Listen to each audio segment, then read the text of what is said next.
Hello, my dear Leah, and I am super, super happy that you have given me the privilege of reading this chart because there are so many connections here. I can see why you came to me in the first place. So, this is called a synastry chart because we only have your birth time, which actually works perfect because I can focus on how writer's energy is affecting you and you only, sort of what is being pinged here because there's so many good things on here to let me know that like this is a soulmate. This is amazing.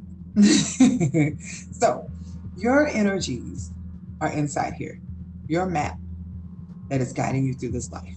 Writer's map is out here, and writer's map is lined up with yours because of just where the planets are. It didn't have to match up the houses or anything, so it's a natural match. What we're going to focus on here are the conjunctions. That's the planets that are lined up right together like this that tell you what things are. Destiny, meant to be, what similarities you have, what things you're sharing the same pieces on.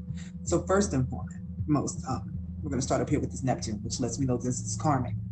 Um, this Uranus, this is something that is meant to be a changer for you guys, and for you specifically, it has something to do with your career.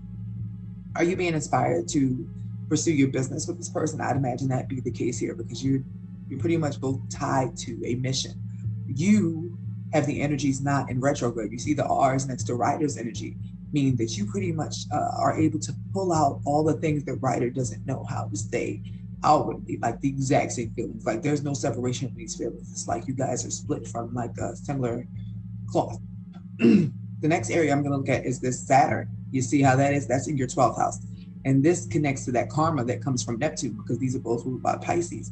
But in your case, this has to do with a family connection because this Saturn here, so there's some sort of limitation or thing that you guys are giving up in regards to your goals for family or relationships between females or women or maternal figures, just something that is binding and changing the course of things, but changing the course of things in regards to wanting to help your career. And wherever Cap is in your career house on your chart, which is a great place for that to be set up. So this is something for your reputation, who you're being known as, and whatever the thing is you guys are doing together.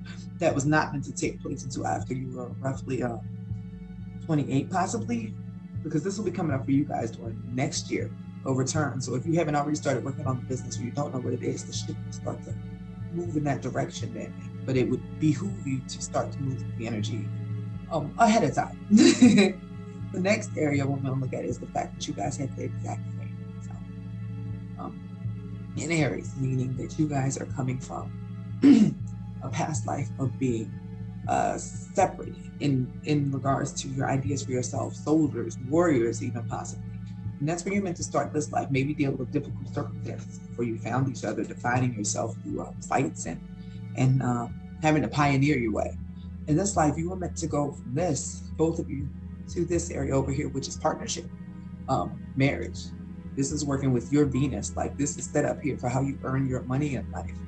This part of fortune of yours, which is your sprinkle of luck that is also in your marriage house, is working with the writer's moon and Mars. This is their passion and drive and emotional pull. This is an amazing connection here with this energy because your Mars is also in Scorpio where your passion is.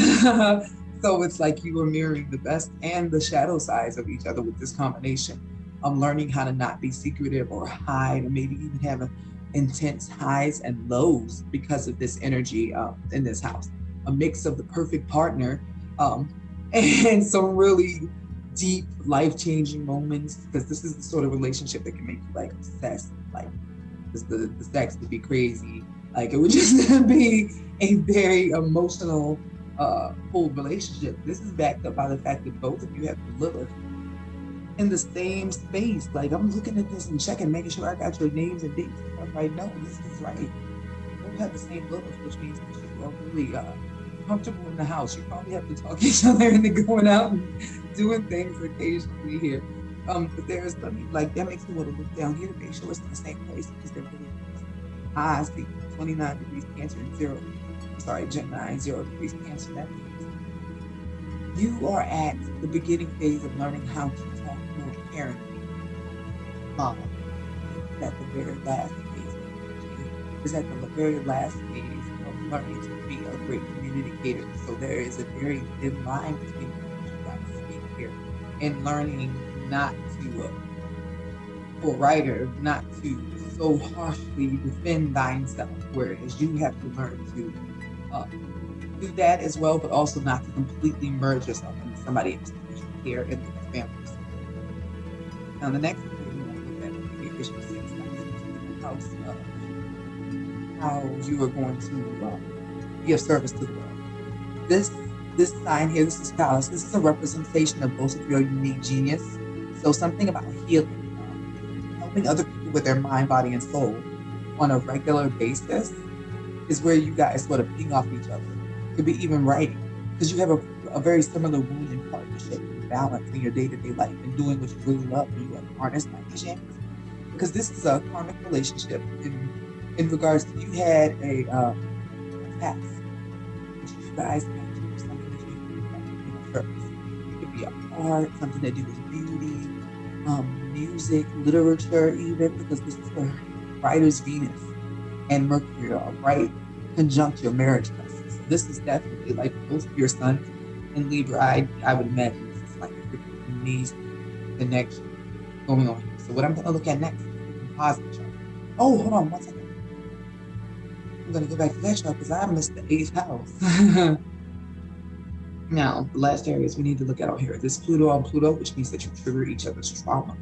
But this Jupiter on Jupiter means that you help each other expand in regards to finding new beliefs about that trauma and the things that happen to you, even if it's difficult for you to start looking at these things from a new perspective. But that is literally what you guys are meant to do for each other, to bring that energy back and forth of growth and overcoming the difficulties that you have. Now, these Juno and Juno, that's the soulmate asteroid. I've never seen anybody have it this close. But you guys are expanding each other's belief. Chances are you would find each other traveling. You guys would do really good in traveling together. This setup here also. So now I'm going to look at the composite chart, which is just like your natal chart, but it's like if your relationship was a baby. And what this is pretty much going to do is give you the flavor of the relationship. So we already established that your South Node, where you guys are coming from, is from like a warriorship.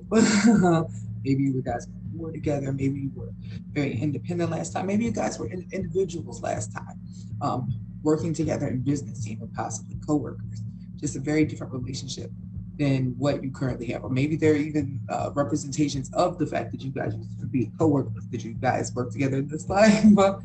Because you guys have so much in common. Here, it's very clear that your mission is all like up here. You guys are supposed to get together and make money as a partnership. Like the wound is only in you guys not being together. That is the goal.